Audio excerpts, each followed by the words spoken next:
kitchen door slammed open so hard it rattled the windows. My son Marcus burst in, sweat dripping down his face, eyes wild with desperation. "Dad, I need $250,000 by tomorrow morning," he shouted, his voice cracking. "It's the only way to save my business." I watched my only child pace frantically across the linoleum floor where his mother used to cook Sunday dinners. "The investors will pull out, Dad. Everything I've worked for will disappear." His hands shook as he ran them through his hair. "This is my last chance to prove I'm worthy of the family name." I stared at Marcus, feeling my heart fracture the same way it did 12 years ago when the doctor told us Sarah's cancer had spread. My boy stood there trembling, and every instinct I'd developed in 67 years screamed at me to fix this, to make his pain go away. That's what fathers do, isn't it? We solve problems. We provide. We sacrifice. "Sit down, son," I said quietly, pulling out one of the wooden chairs I'd built by hand when he was still in diapers. "Tell me everything." Marcus collapsed into the seat, his whole body deflating like a punctured tire. For a moment, he looked exactly like he had at 8 years old when he'd broken Mrs. Henderson's garden gnome with a baseball and came running home in tears. "It's my app, Dad. Fresh now. Remember I told you about it?" His words tumbled out in a rush. "We're competing against DoorDash and Uber Eats. But we've got this revolutionary algorithm that predicts what people want to eat before they even know it themselves. The beta testing has been incredible. But we need massive capital injection for the server infrastructure and developer payments." I nodded slowly, trying to process the technical terms. Construction work never prepared me for understanding apps and algorithms, but I understood desperation. I'd seen it in my own mirror plenty of times during those lean years after Sarah died. "How much have you put into this already?" I asked. "Everything, Dad. Every penny I had saved, plus the money from my trust fund. But it's not enough. The developers in India need payment by tomorrow, or they'll sell our code to a competitor. 2 years of work, gone." He pulled out a thick folder of documents, spreading them across my kitchen table. Charts, graphs, investor presentations that looked professional and expensive. I studied the papers, remembering how proud I'd been when he graduated from state with his business degree. I'd worked double shifts for 4 years to pay that tuition, eating bologna sandwiches while he learned about corporate strategy and market analysis. Sarah would have been so proud to see our boy in a suit, talking about algorithms and investors. "Your mother always said you'd do something big with your life," I said softly. "She made me promise to give you every opportunity we never had." Marcus leaned forward, grabbing my weathered hands with his smooth ones. "I know you've already done so much, Dad. The college tuition, helping me with the car accident, the restaurant venture that didn't work out. But this is different. This is my shot at real success, at making something that matters." The restaurant venture. I'd forgotten about that disaster. $25,000 down the drain when Marcus decided he wanted to open an organic juice bar downtown. Then there was the credit card debt I'd paid off twice, and the security deposit for his current apartment when his credit got rejected. But this felt bigger, more serious. Marcus had never been this focused on anything before, never shown this level of commitment. Maybe this was his moment to finally mature, to become the man his mother and I always hoped he'd be. "The thing is, Dad," Marcus continued, avoiding my eyes now, "I need to move fast. Like, really fast. The window for this market opportunity is closing. If we don't secure funding by tomorrow morning, we lose everything." Something cold settled in my stomach. The timeline felt wrong, rushed in a way that reminded me of the contractors who'd tried to pressure me into quick decisions on job sites. Good business rarely happened under that kind of time pressure. "Why didn't you come to me sooner?" I asked. "If this has been building for months, why wait until the last minute?" Marcus's jaw tightened. I wanted to handle it myself. I didn't want to be the failure son who always runs to Daddy for help. But the investors moved up their deadline. Everything accelerated. He wouldn't meet my eyes when he said it. In 40 years of construction work, I'd learned to spot when someone wasn't telling me the whole truth. Workers who'd call in sick when they'd really been drinking. Subcontractors who'd inflate their material costs. Something about Marcus's story had the same feel, but I pushed the feeling down. This was my son, My only child. How much do you need exactly? I asked. 250,000. I know it's a lot, but Dad, you've got the money from selling the company, plus your retirement savings. This isn't charity, it's an investment. I'll pay you back with interest once we go public. $850,000. That's what I had sitting in various accounts. The accumulation of 40 years of 15-hour days, skipped vacations, and bologna sandwiches. Every penny I'd saved for my retirement, for medical bills, for the security Sarah and I had always dreamed of. Let me think about it overnight, I said finally. Marcus's face went white. Dad, I told you, there isn't time. The deadline is tomorrow morning. I need to wire the money by 9 a.m. or we lose everything. Then I'll need to talk to the bank about liquidating some investments. That takes time, Marcus. You're asking me to hand over nearly a third of everything I have in the world. He stood up abruptly, knocking his chair back. Fine. But Dad, please. This is my life we're talking about. My future. Your legacy too, in a way. Wouldn't Mom want you to help me? The mention of Sarah hit like a punch to the gut. She'd made me promise on her deathbed to take care of our boy, to make sure he never went without.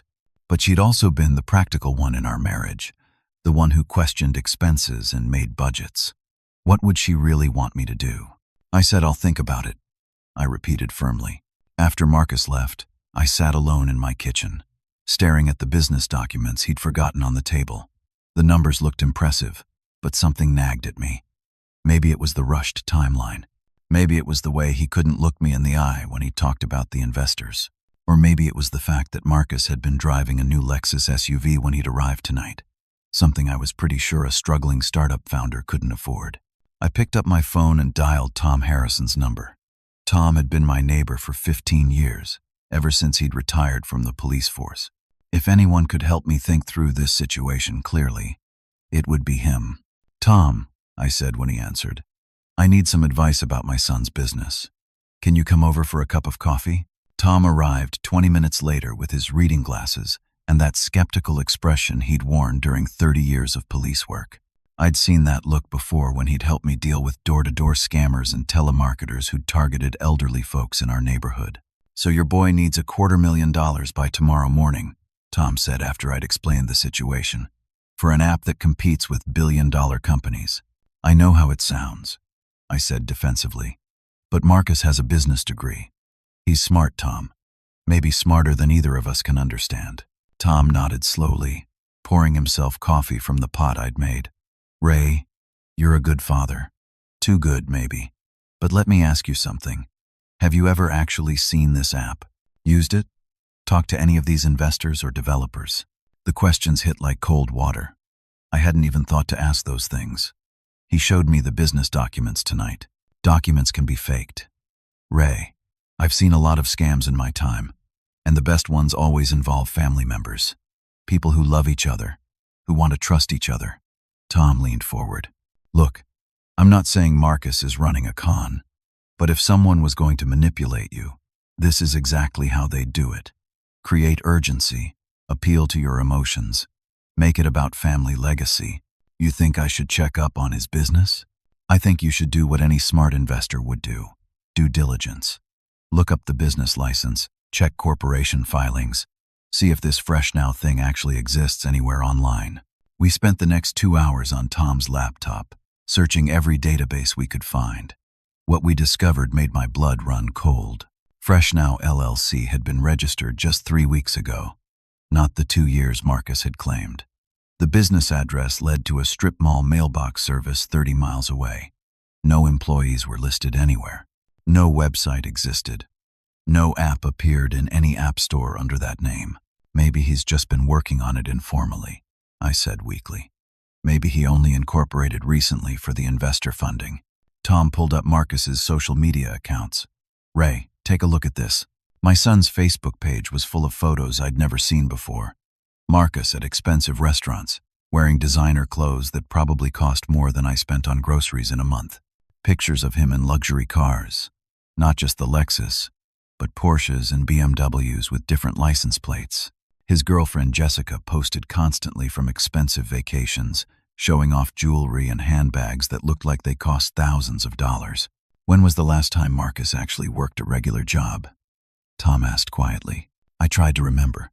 Marcus had worked briefly at a marketing firm after college, but he'd quit after 6 months, saying he wanted to be an entrepreneur. That was 3 years ago.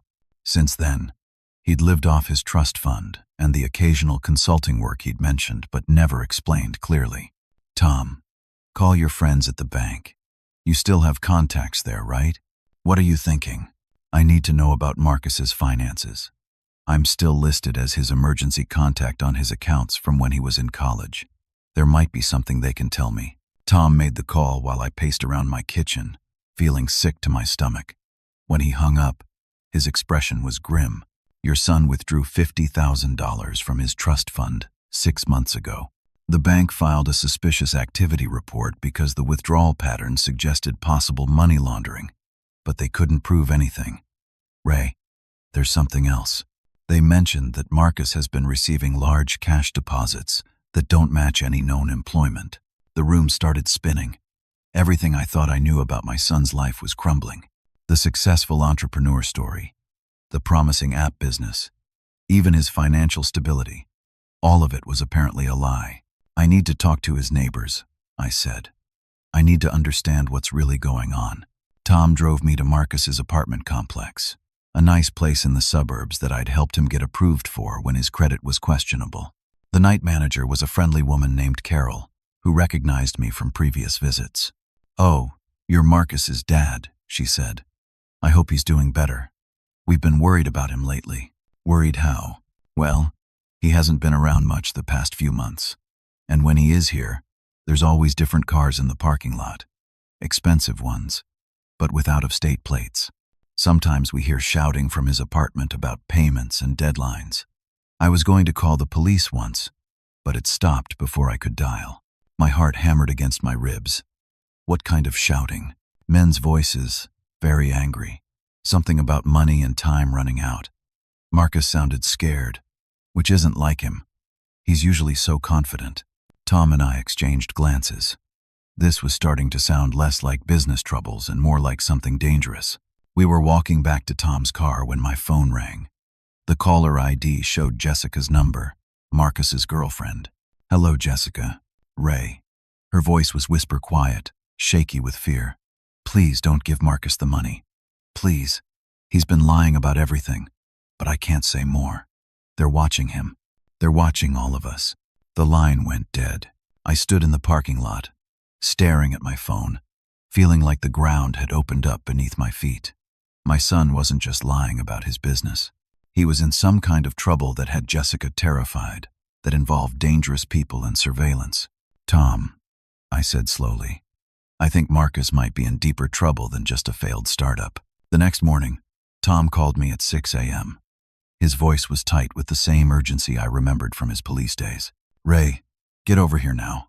We need to talk, and we can't do it at your house. I found him at the diner on 5th Street, sitting in the back booth with a folder thick with papers. His face looked like it had aged 5 years overnight. I called in some favors, Tom said without preamble. Had my old partner run Marcus's name through the system. Ray, your son is being investigated by federal authorities for money laundering. The coffee cup slipped from my hands, shattering on the floor. What? It gets worse. The investigation started 6 months ago, when banks reported suspicious cash deposits flowing through multiple fake businesses. Fresh now is just the latest one. Before that, it was EcoClean Services and Premium Pet Care LLC. All shell companies, all designed to wash money from illegal sources. My vision blurred. This couldn't be real. Not my Marcus. Not the boy who'd cried when he accidentally stepped on a spider at age 5. Where's the money coming from? I managed to ask. Illegal gambling operations. High-stakes poker games. Sports betting rings. Underground casinos. Ray, your son has been working as a financial middleman for organized crime. The words hit like physical blows. I gripped the edge of the table to keep from falling over. But the app, the investors, the developers in India, all lies. Elaborate fiction designed to manipulate you into giving him clean money to pay off gambling debts. Tom leaned forward, his voice gentle but firm. "Ray, Marcus doesn't owe money for business expenses. He owes it to dangerous people who break legs when they don't get paid." I thought about Jessica's terrified whisper. "They're watching him. They're watching all of us. How much does he owe?" Based on what my contact could tell me, at least $300,000. Maybe more. And the people he borrowed from aren't banks, Ray. They don't negotiate payment plans or accept excuses. My stomach lurched. So when he asked me for $250, it's not enough to cover his full debt. He was probably hoping to buy time, make a partial payment to keep them from killing him while he figured out how to get the rest. The diner's fluorescent lights felt too bright, too harsh. Everything seemed surreal, like a nightmare I couldn't wake up from. My son, the child I'd raised to believe in honesty and hard work, had become everything I'd taught him to despise. "Tom, there's something else." Last night, Marcus seemed to know exactly how much money I had in savings. $850,000. He didn't ask what I could afford to lend him. He asked for a specific amount that was about a third of my total assets. Tom's expression darkened. "That's not a coincidence. Ray, I think you need to consider that this manipulation has been planned for a long time. Someone with access to your financial information has been feeding Marcus details about your net worth. Who would have that access? Your bank, your financial advisor, your attorney, or—" Tom paused, looking uncomfortable. "Marcus might have gained access to your accounts somehow. Identity theft within families is more common than people think." The possibility made me feel physically sick. Had my own son been spying on my finances, calculating how much he could extract from my life savings? "I need to get home," I said, standing on unsteady legs. "I need to check my accounts, make sure nothing's been touched." "Ray, wait." Tom grabbed my arm. "Before you go home, there's one more thing. My contact mentioned that the people Marcus owes money to have been asking questions about you, about your house, your assets, your daily routines." Ice water flooded my veins. "What kind of questions?" "The kind that suggest they see you as collateral for Marcus's debt." "Ray, I think you might be in physical danger. If Marcus can't pay what he owes, they might come after you as a way to pressure him." I sank back into the booth, my mind racing. Not only had my son lied to me about everything, but he'd also apparently given dangerous criminals information about my life. I was a target now, a vulnerability they could exploit. What do I do? First, you don't give him any money. That just enables more of this behavior and puts you deeper in their crosshairs. Second, you need to protect yourself legally and financially. And third, Tom hesitated. "What?" "You might need to consider that Marcus is too far gone to save. That the best thing you can do for both of you is cut all ties and let him face the consequences of his choices." The suggestion felt like a knife in my chest. Walk away from my only child, abandon him when he needed help the most. Everything in my father's heart rebelled against the idea. But then I thought about Jessica's fear, about dangerous men watching my house, about Marcus researching my financial accounts like a predator studying prey. My phone buzzed with a text message. "Marcus, Dad, I know you're probably having second thoughts, but remember what Mom said about family always being there for each other.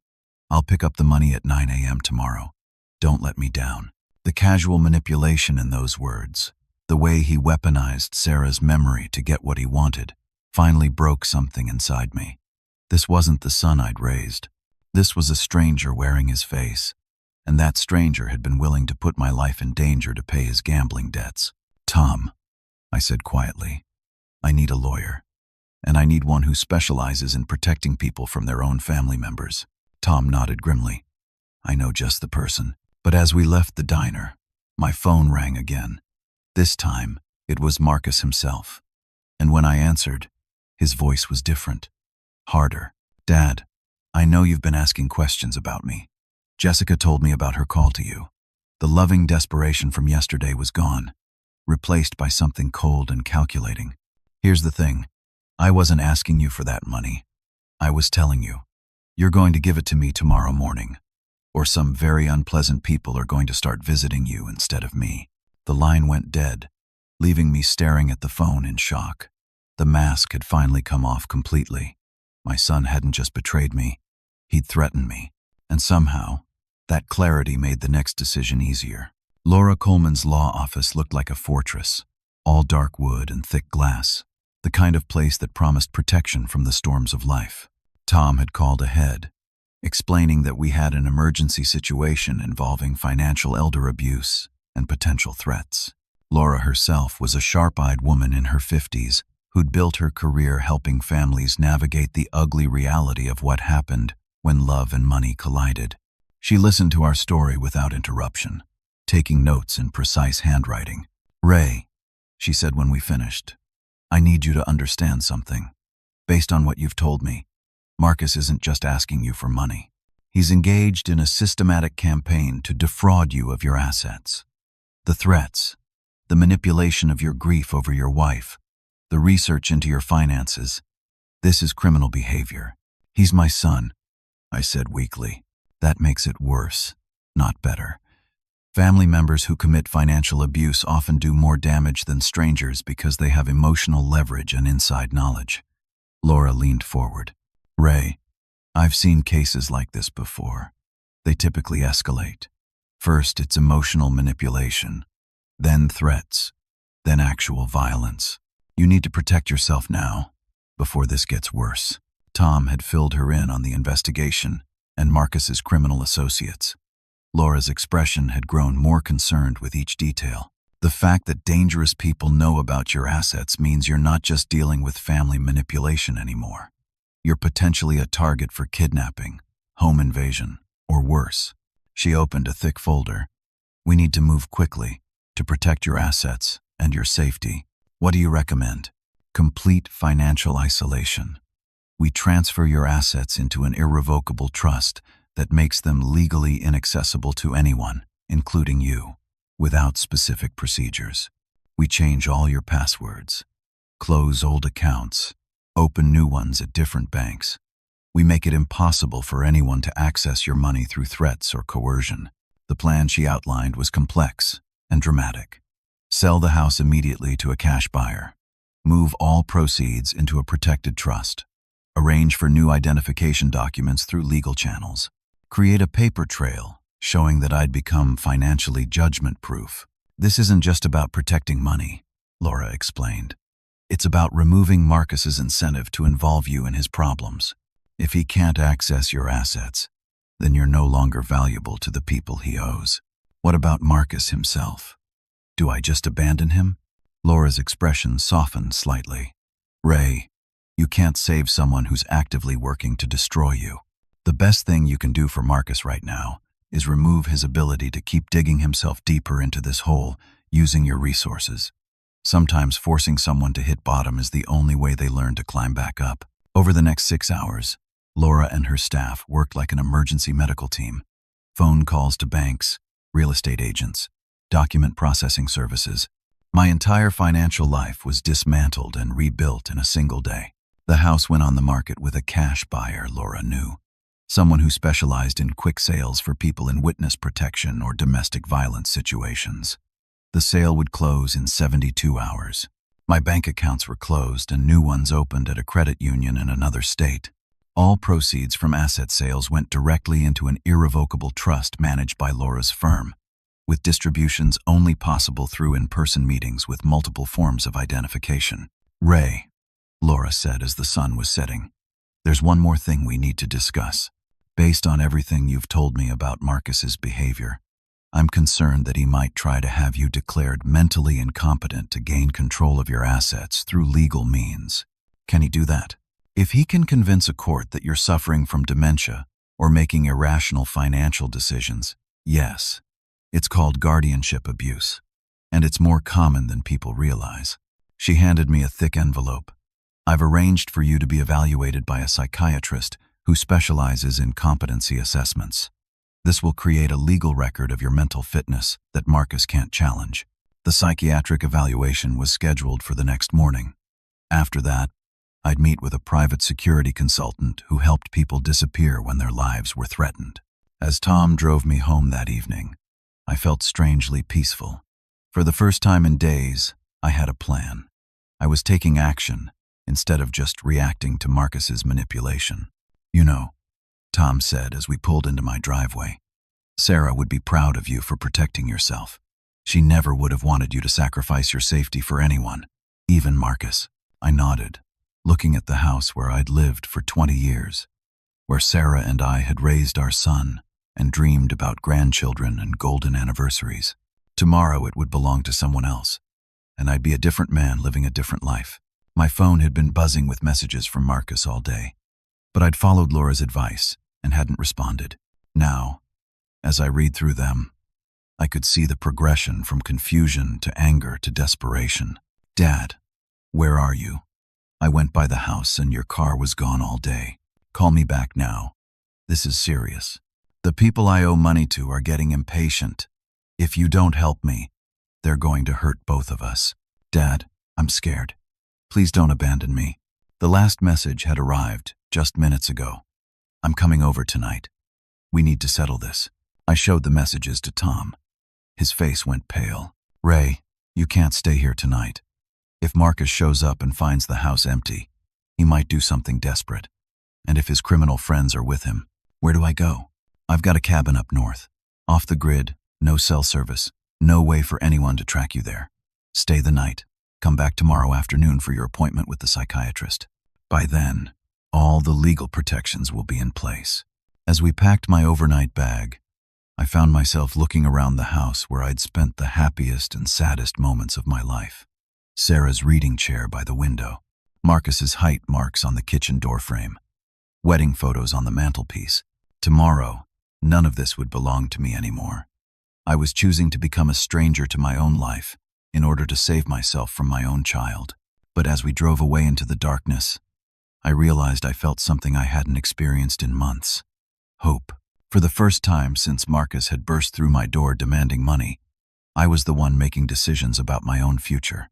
The cabin was exactly what I needed. Silence, solitude, and distance from the chaos my life had become. Tom left me there with enough groceries for 2 days and a promise to call when it was safe to return. I spent the night staring at the lake, thinking about the man I'd been 24 hours ago versus the man I was becoming.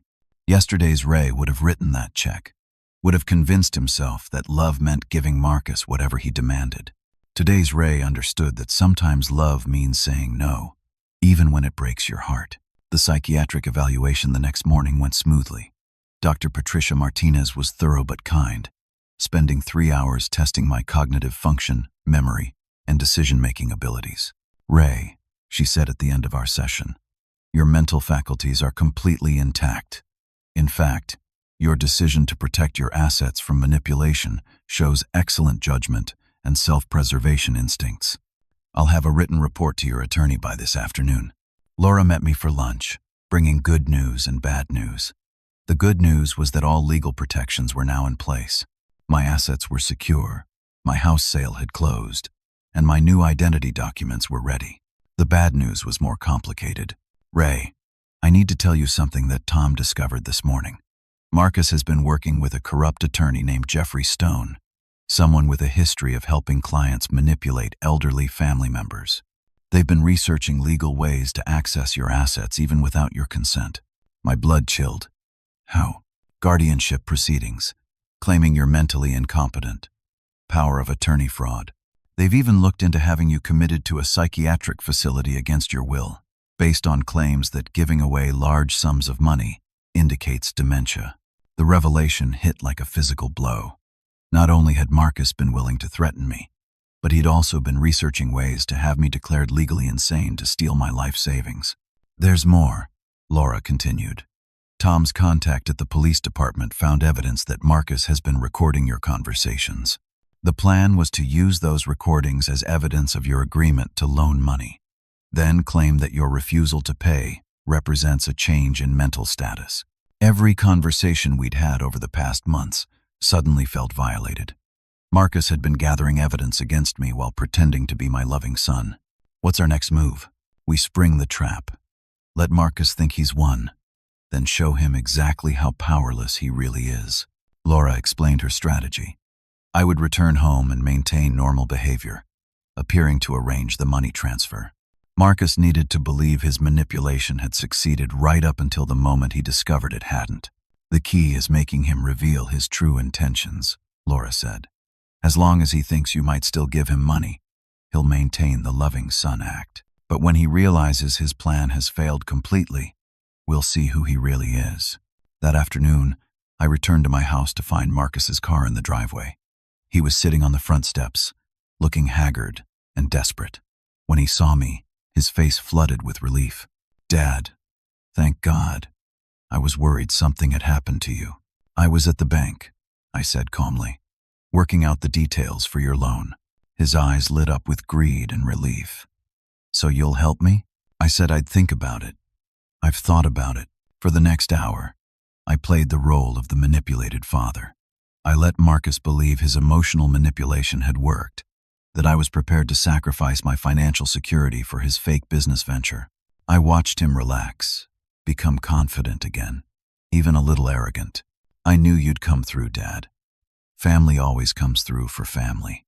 The casual way he said it, knowing what I now knew about his real intentions, made my skin crawl.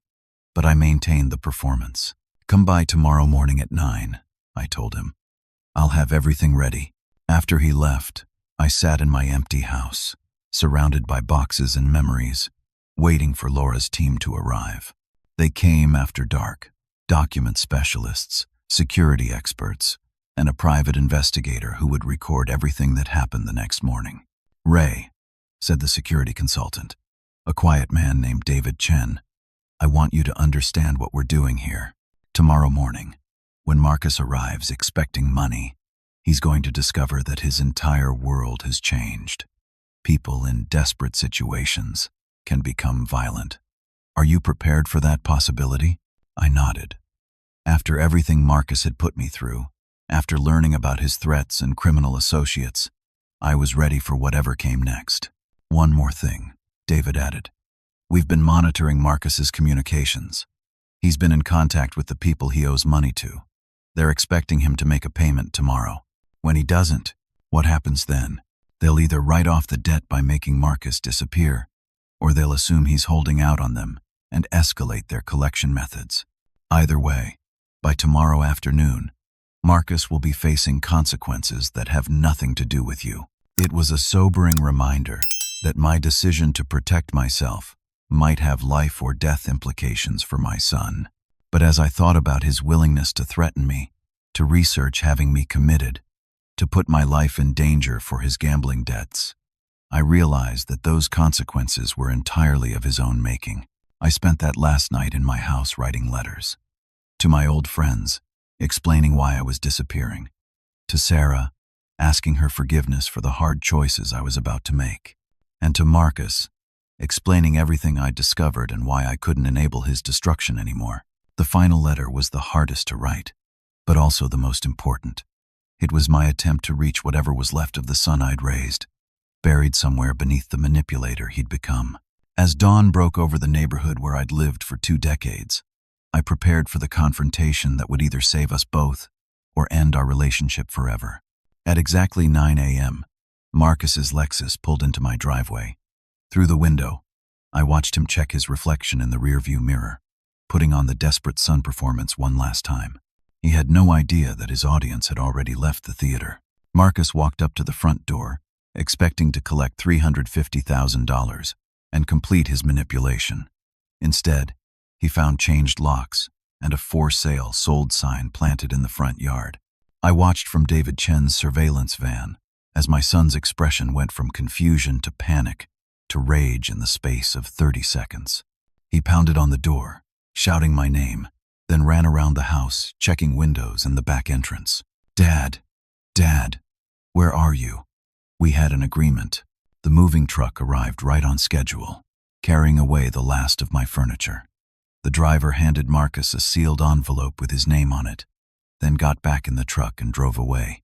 Through the van's camera system, I watched Marcus tear open the envelope with shaking hands.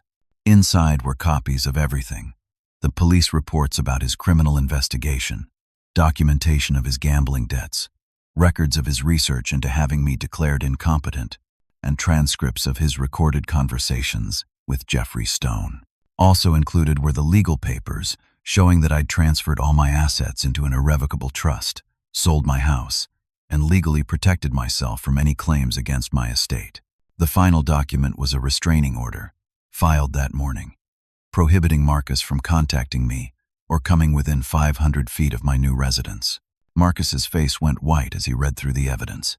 Then he started screaming, "Dad, you don't understand. They'll kill me. They'll kill me." Neighbors began emerging from their houses, drawn by the commotion. Mrs. Patterson from next door called out, asking if everything was all right.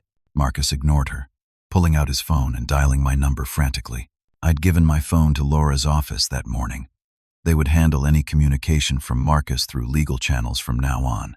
The police arrived 15 minutes later, not by coincidence, but because Tom had arranged for them to be nearby when Marcus discovered the changed locks. They found him sitting on my front steps, head in his hands, surrounded by scattered legal documents. "Sir, we've received reports of disturbing the peace," Officer Jennifer Walsh said. "Do you live here?" "My father lives here," Marcus said numbly. "Or he did. I think he's gone." "Do you have any legal right to be on this property?" Marcus looked up at the sold sign, at the changed locks, at the evidence of his crimes scattered around his feet. "No," he whispered. "No, I don't think I do." While the police were questioning Marcus, his phone started ringing. Unknown number, but David Chen's equipment identified it as coming from one of the criminal organizations Marcus owed money to. "Answer it," Officer Walsh instructed. "Put it on speaker." The voice on the other end was calm but menacing. "Marcus, where's our money? You said you'd have it this morning." "I don't have it," Marcus said, his voice breaking. "The plan fell through. That's unfortunate. You know what happens when plans fall through. Please, I can get you the money. I just need more time." "Time's up, kid. You've got until midnight to come up with our $300,000 plus interest. After that, we start collecting in other ways." The line went dead. Marcus stared at the phone, then at the police officers, then at the legal documents proving that his father's money was permanently out of reach. "Officers," Marcus said quietly, "I think I need to turn myself in." Officer Walsh raised an eyebrow. "For what?" "Money laundering, fraud, conspiracy. I've been working with criminals to wash gambling money through fake businesses, and I threatened my father when he wouldn't help me pay my debts." It wasn't the confession David Chen had expected, but it was complete and voluntary. Marcus laid out his entire criminal enterprise: the shell companies, the cash deposits, the illegal gambling rings, everything. "Why are you telling us this now?" Officer Walsh asked. Marcus looked around at the remnants of his old life, the sold house, the scattered legal papers, the evidence of his father's complete disappearance from his world. "Because I just realized that the people I owe money to are going to kill me whether I run or not. At least in prison, I might live long enough to figure out how to fix what I've broken." As the police led Marcus away in handcuffs, his phone rang one more time. This time, it was Jessica. "Marcus, oh God, are you okay? These men came to my apartment looking for you. They said if you don't pay them by tonight, they're going to start with me." Marcus stopped walking, turned to Officer Walsh. "Can I make one more call? There's someone else in danger because of what I've done." "We'll handle it," Officer Walsh said. "Give us her address and all the information about these threats. She'll be protected." Watching my son being arrested should have felt like victory, but instead it felt like the end of the world. Every choice he'd made over the past months had led to this moment, sitting in the back of a police car, facing federal charges, with dangerous criminals hunting him and the people he cared about. But it was also the moment he finally took responsibility for his actions instead of trying to manipulate someone else into fixing his problems. From the surveillance van, I called Laura's office. "It's done," I said simply. "Ray, there's something else you need to know. When Marcus gets to the police station, he's going to be offered a deal, cooperation in exchange for protection. The authorities want to use his information to bring down the larger criminal organization. What does that mean for him? Witness protection, a new identity, relocation, a chance to start over if he's willing to testify against the people he was working with. It was more than Marcus deserved after everything he'd put me through, but it was also exactly what Sarah would have wanted. a chance for our son to choose redemption over destruction. As David Chen drove me away from the neighborhood where I'd lived for 20 years, I realized that I felt something unexpected: relief. For the first time in months, I wasn't waiting for the next crisis, the next manipulation, the next demand for money I couldn't afford to give. Marcus's choices had consequences, but they were his consequences now, not mine. I was finally free. 6 months later, I was sitting on the porch of my small ranch house outside Flagstaff, Arizona, watching the sunset paint the mountains purple and gold. The house was modest compared to the one I'd sold, but it was mine, bought with clean money from my protected trust, far from the chaos and manipulation that had defined my life back east. The work I'd found at the local senior center was more fulfilling than anything I'd done since Sarah died. 3 days a week, I counseled families dealing with financial elder abuse, helping other parents recognize the warning signs I'd missed for too long. My story had become a teaching tool, a cautionary tale about the difference between love and enabling. The hardest part, I told the support group that met every Thursday evening, is accepting that sometimes the most loving thing you can do is refuse to rescue someone from their own choices. The faces around our circle nodded with understanding. Parents whose children had stolen their retirement savings, spouses whose partners had gambled away college funds, brothers and sisters who'd been manipulated into signing over property deeds. We were all survivors of family financial abuse, and we'd all learned the same painful lesson. Blood relationship doesn't justify unlimited sacrifice. My phone rang as the support group was ending. Tom Harrison's name appeared on the screen. "Ray, I've got news about Marcus." My heart rate spiked, the way it always did when anyone mentioned my son. 6 months of peace hadn't erased the conditioning of 29 years of parenthood. "He's getting out," Tom said. The federal prosecutor accepted his cooperation deal. 18 months served, 2 years supervised release, complete relocation under witness protection. Where? I can't tell you that, and even if I could, it wouldn't matter. He's been assigned a new identity. Officially, Marcus Coleman doesn't exist anymore. It was what I'd expected, but hearing it confirmed felt like a death. The son I'd raised was gone, replaced by someone with a new name, living a new life in a new place. Whether that person would make better choices remained to be seen. "Tom, did he?" I paused, unsure how to ask the question that had been haunting me for months. "Did he ever ask about me?" "Ray, I think that's a conversation you should have with him directly." I almost dropped the phone. "What do you mean?" "Check your mail." I walked to the mailbox with unsteady legs, finding a single envelope with no return address. Inside was a letter written in Marcus's familiar handwriting, though the signature at the bottom bore a name I didn't recognize. "Dad," the letter began, "I don't know if you'll read this, or if you'll throw it away without opening it. I wouldn't blame you for either choice. I've spent the last 1.5 years in federal prison, thinking about everything I did to you, and I finally understand what I couldn't see before. I didn't just steal your money. I stole your trust, your sense of safety, and your ability to grieve Mom in peace." The letter continued for 3 pages. Marcus described his time in prison, the addiction counseling that had helped him understand his gambling compulsion, and the gradual process of accepting responsibility for his choices instead of blaming circumstances or other people. "The hardest thing to accept," he wrote, "is that you were right to protect yourself from me. I'd become dangerous, not just to myself but to everyone who cared about me. If you'd given me that money, I would have gambled it away within a week and come back demanding more. I would have destroyed us both." He talked about the witness protection program, about learning to live under a new name and build a legitimate life from scratch. He was working as a construction apprentice now, he said, learning the trade that had given his father pride and purpose for 40 years. "I'll never be able to repay the money I cost you, or undo the fear and betrayal I put you through. But I want you to know that your refusal to enable my destruction saved my life. Forcing me to face consequences was the most loving thing you could have done, even though it felt like abandonment at the time." The letter ended with an address, not his, but a post office box where I could write back if I chose to. No pressure, no demands, just an invitation to communication if I felt ready. I sat on my porch for a long time after reading it, watching the stars emerge in the desert sky. Sarah had always believed that people could change if they truly wanted to. She'd seen it in the men I'd worked with on construction sites, addicts who got sober, criminals who found honest work, broken men who rebuilt their lives one day at a time. Maybe she'd been right. Maybe the son I'd raised was still in there somewhere, buried beneath the lies and manipulation but not destroyed by them. I went inside and pulled out a piece of paper. It took me 3 hours to write my response. But when I was finished, I had the beginning of what might someday become a real relationship with my child again. Marcus, I wrote, I forgive you.